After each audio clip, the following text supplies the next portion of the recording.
Hello viewers, আসসালামু আলাইকুম। সবাই কেমন আছেন? কল্পনাস ব্লগে সবাইকে স্বাগতম। আমি কল্পনা টাঙ্গাইল থেকে বলছি। আজকে আরেকটি নতুন ভিডিও নিয়ে আপনাদের সামনে হাজির হয়ে গেলাম। আশা করি ভিডিওটি ভালো লাগবে। ভালো লাগলে প্লিজ ভিডিওর শুরুতে একটা লাইক দিয়ে ভিডিওটি দেখা শুরু করবেন। তো এখানে গত 2 দিন আগে যে ভিডিওটা আপলোড করছিলাম যে কয়েকটা বাসায় ইফতারি দেওয়া হয়েছে, সেই প্লেট বাটিগুলো আর কি ধুয়ে মুছে পরিষ্কার করে এখন শোকেজে উঠিয়ে রাখবো। তো এখানে প্লেট বাটি উঠিয়ে শোকেসটা পুরাটা মুছে নেব। দেখা যাচ্ছে যে এই চকলেট কালারের ফার্নিচারগুলোতে ধুলাবালি মনে হয় একটু বেশি আটকায় কাঠ কালারের চেয়ে। দেখা যাচ্ছে এটা আমার দিনে 2 বার কি 3 বারও মোছা দেওয়া হয়। তারপরও মনে হয় যে এই সবগুলো ফার্নিচারের মধ্যে এই ফার্নিচারটা বেশি নোংরা হয়ে যায়। তো কাঠ কালারের ফার্নিচার দেখা যাচ্ছে দিনে একবার মোছা দিলেও হয়, বা কোনো কারণে যদি একদিন মুছতে নাও পারি তাও অতটা খারাপ লাগে না দেখতে।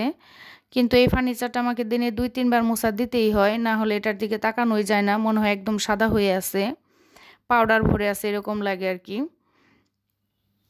তো শোকেসে এখন প্লেটগুলো উঠিয়ে এখানে গ্লাসও বের করছিলাম, গ্লাসগুলো উঠিয়ে রাখবো। তো এই ফাঁকে শোকেসটা আর কি মুছে নেব, পরিষ্কার করে মুছে অফ ক্যামেরায় ঘরের অন্য ফার্নিচারগুলো মুছে নেব। দেখা যাচ্ছে যে প্রত্যেকটা ফার্নিচার মোছা ভিডিও করতে গেলে তো ভিডিও অনেক বড় হয়ে যায়, তখন আমার আপু ভাইয়েরা ধৈর্য হয়ে যাবে। তো সেই জন্য আর কি ভিডিও যতটা আর কি শর্টকাট করা যায়। তো আমি অফ ক্যামেরায় সোফা খাট সবগুলো পরিষ্কার করে নিচ্ছি। তো এখন গ্লাসগুলো উঠিয়ে রাখবো, যেহেতু আমার বাচ্চা ঘরে আছে। কাঁচের গ্লাসগুলো আমি খুব একটা নিচে রাখি না আর কি, বের করে রাখি না, যখন যেটা প্রয়োজন বের করি, আবার দেখা যাচ্ছে ধুয়ে মুছে আবার উঠিয়ে রাখি, কারণ বাচ্চা পোলাপান আছে ঘরে। আর এখানে চামিচগুলা সৌদি আরব থেকে আনা হয়েছে, আমার শাশুড়ি নিয়ে আসছে। তো চামিচগুলো খুবই সুন্দর, কাঠের চামচ আর কি। তো এখানে রেখে দিয়ে এখন শোকেস পুরাটা মুছে নেব। মুছে অফ ক্যামেরায় অন্য ফার্নিচারগুলো মুছে নেব। দেখা যাচ্ছে যে রোজার দিন সকালে একটু ঘুম থেকে দেরি করে ওঠা হয়, ওঠার পরে তো কাজ আর কাজ, দেখা যাচ্ছে মোছামাছি ঝাড়া পোছার কাজ তো আছেই। তো এগুলো করতে করতে দুপুরের আজান দিয়ে ফেলে, তারপরে গোসল করে নামাজ আছে।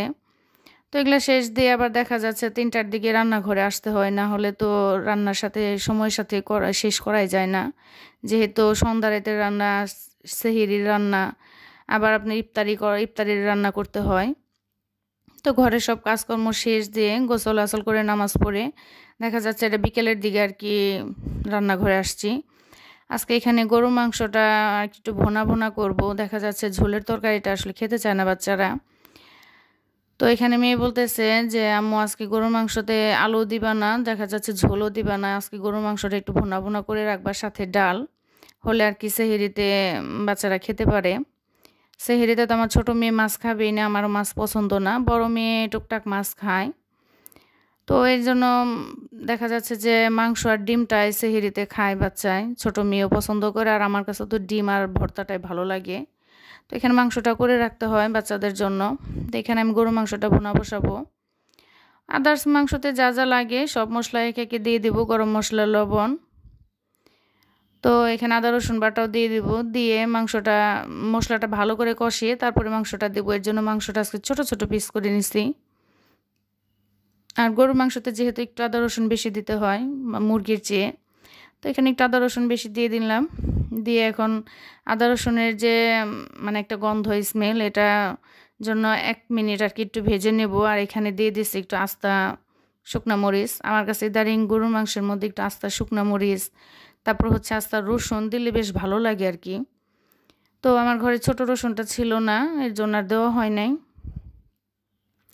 এখানে হলুদের গুঁড়া, মরিচের গুঁড়া, ধনিয়া গুঁড়া, জিরার গুঁড়া, রাঁধুনির গুঁড়া, মানে গরুর মাংসের মশলা একে একে সবগুলাই দিয়ে দিব। দিয়ে ভালো করে মশলাটা কষিয়ে নেব।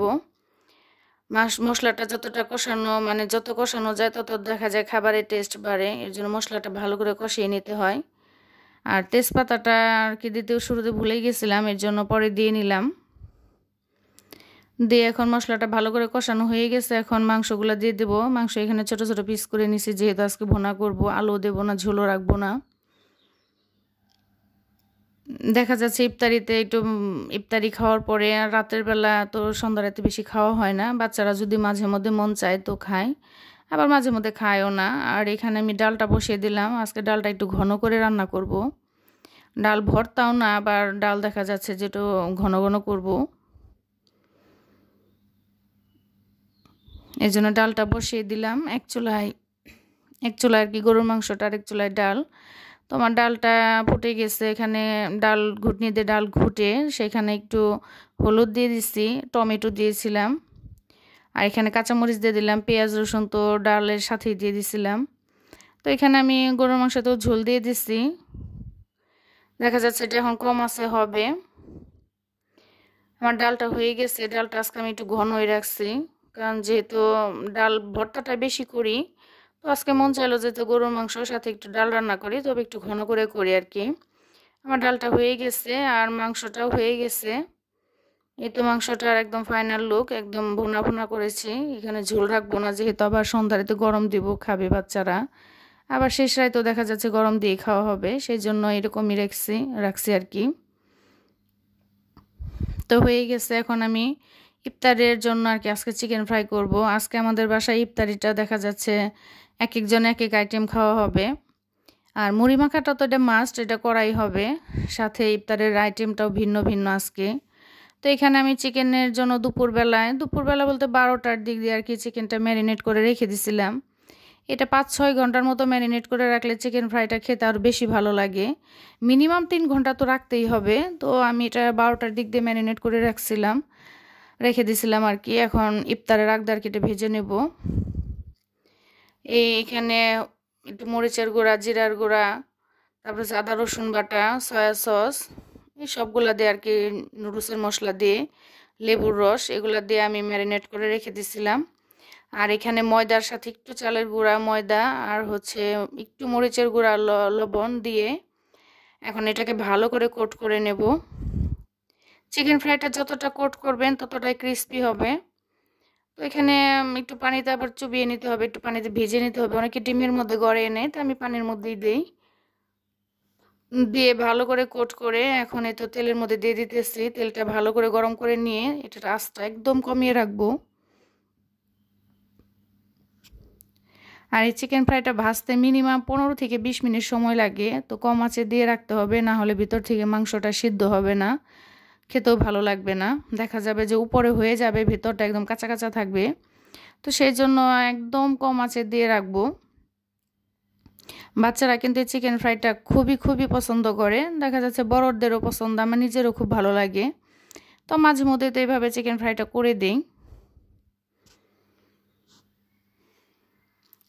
তো এতক্ষণ কে আমার সাথে আছেন বা কে চলে গেছেন জানি না। যদি একটা লাইক দিতে ভুলে গিয়ে থাকেন তো প্লিজ একটা লাইক দিয়ে নেবেন।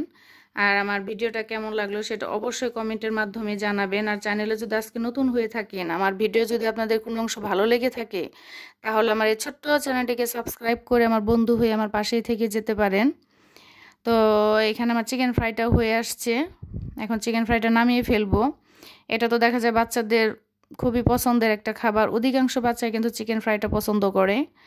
তো আমার বাচ্চারাও খুবই পছন্দ করে, তো মাঝে মধ্যে টুকটাক করে দেই। তো আমার চিকেন ফ্রাইটাও হয়ে গেছে, এখন নামিয়ে ফেলবো। নামিয়ে আর কি টিস্যুতে রাখবো আগে, তারপরে আর কি সার্ভ করব।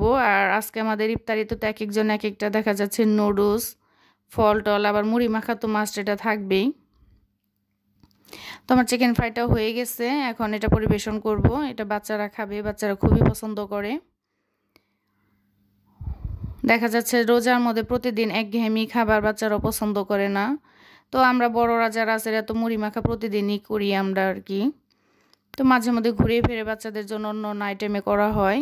তো আজকে এখানে এই বান রুটি, মানে রুটি টাইপের আর কি বানাইছে, এটা জেলি দিয়ে খাবে। আর এখানে মুড়ি মাখার জন্য সব সরঞ্জাম আছে।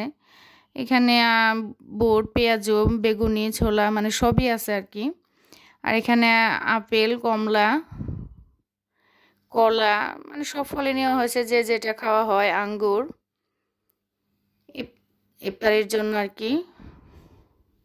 এখানে জিলাপি, আর এখানে চিকেন নাগেট, মানে সসেস, নুডলস। তো বললাম না যে আজকে এক একজন এক একটা খাবো, সেই জন্য এক একটা আইটেম করা হয়েছে। এখানে সসেস দিয়ে, ডিম দিয়ে আর কি নুডলস করা হয়েছে। এটা আমার বড় মেয়ে খাবে, আর সাথে চিকেন ফ্রাইটাও। তো এখানে আবার ছোটো মেয়ে চিপসও নিয়ে নিয়েছে, চিপস, চকলেট। তো আল্লাহর রহমতে আমার ছোট মেয়ে সবগুলো রোজায় থাকতেছে। 3টা রোজা আর কি ভাঙছে, আর সবগুলো থাকতেছে। আল্লাহ ভরসা, সবাই দোয়া করবেন, ভালো থাকবেন। খুদা হাফেজ।